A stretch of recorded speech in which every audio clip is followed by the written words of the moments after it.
আসসালামু আলাইকুম। আপনি যদি কাউকে হত্যা করতে চান কিংবা পরাজিত করতে চান, তাহলে তাকে একটা ব্যাড ডেজিগনেশন দিন।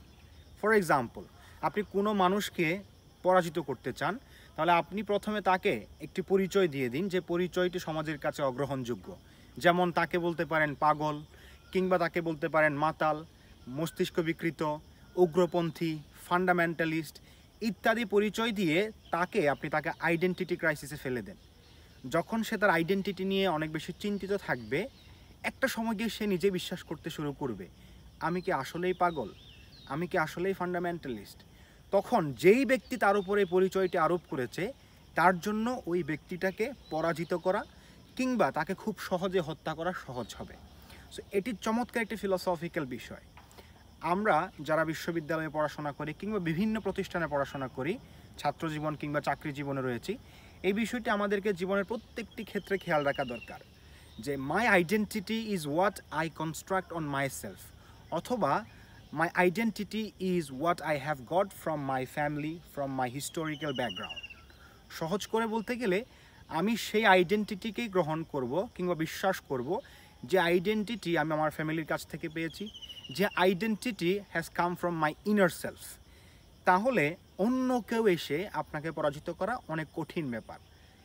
অন দ্য আদার হ্যান্ড, কেউ এসে আপনাকে কি বলল এই বিষয়ে যদি আপনি কর্ণপাত করেন, এই বিষয়ে যদি আপনি চিন্তা করতে করতে পরবর্তীতে আপনার আইডেন্টিটি নিয়ে সংকটে ভোগেন, তখন ওই ব্যক্তি আপনাকে খুব সহজে পরাজিত করতে পারবে। এই জিনিসটি মাথায় রেখে আপনি অনেক ঘটনা প্রবাহ পর্যালোচনা করতে পারবেন। আপনার আশেপাশে ঘটে যাওয়া পরাজয় কিংবা বিজয়, ইতিহাসের পাতায় ঘটতে থাকা অনেক জয় বিজয় কিংবা পরাজয়ের ঘটনাকে আপনি খুব সহজে বিশ্লেষণ করতে পারবেন। যখন ওয়েস্ট অনেক বেশি শক্তিশালী হওয়া শুরু করলো, তখন তারা এই স্ট্র্যাটেজি ফলো করে কিন্তু ইস্টকে তারা দমন করেছে, তারা অনেক বেশি অপারেশন চালিয়েছে। কলোনিয়ালিজমের মতো ধারণাগুলো এই বিষয়গুলো থেকে এসেছে। সে ফর এক্সাম্পল, যখন ইস্টে অনেক বেশি ইসলামাইজ হচ্ছিল কিংবা ইস্ট অনেক বেশি সমৃদ্ধ হচ্ছিল, তখন ওয়েস্ট কি করেছে, এই জিনিসগুলোকে আস্তে আস্তে ধ্বংস করার পায়তারা করেছে।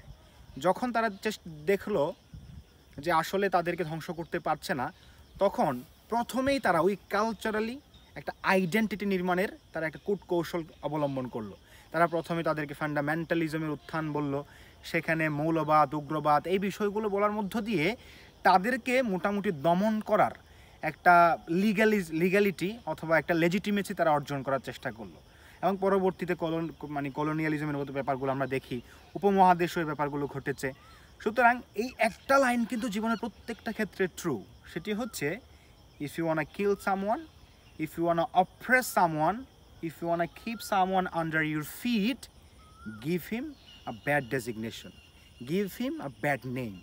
তাহলে তাকে পরাজিত করা খুব সহজ। So don't be afraid of your identity, construct your identity on your own. Don't be focused on what people say about you. You are who you think you are. Thank you very much.